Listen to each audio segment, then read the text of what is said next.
Praise the lord.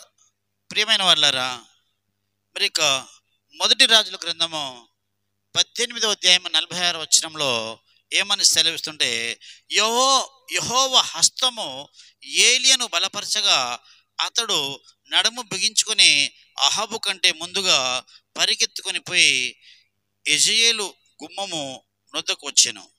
ప్రియమైన వాళ్ళారా, యెహోవా హస్తము ఏలియాకు తోడై ఉన్నందున అయితే అహాబు అనేటువంటి రాజు ఆయన రథం మీద బయలుదేరారు. కానీ ఆ గుర్రము రథము కంటే ముందుగానే ఏలియా చేరుకున్నాడు. అంటే ఈయన నడుచుకుంటూ వెళ్ళాడు, ఆయన రథం మీద వెళ్ళాడు. కానీ రథము కంటే ముందుగా మరిక ఏలియా అక్కడ గమ్యానికి చేరుకోవడం జరిగింది. ప్రియమైన వాళ్ళరా, నీవు ఏ విషయంలో అయినా వెనుకబడి ఉన్నావా?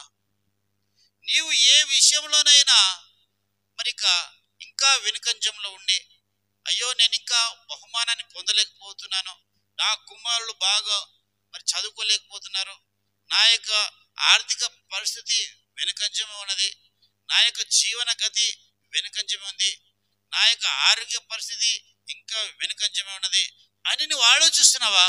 ప్రియమైన వాళ్ళరా, దేవుని హస్తము నీకు తోడుగా ఉంటే, దేవుని హస్తము నీకు బలపరిచినట్లయితే నీవు అనుకున్న గమ్యానికి, అనుకున్న సమయం కంటే ఎక్కువ ముందుగానే చేరుతావు. నీకు కావలసినది దేవుని హస్తము నీకు బలపరచాలి. ప్రియమైన వాళ్ళరా, నీవు ఆసక్తితో అడుగుచున్నావా? అయితే దేవుడు నిన్ను తగిన గమ్యానికి తీసుకుపోతాడు. దేవుడు ఈ మాటలు దీవించును గాక. ఆమేన్.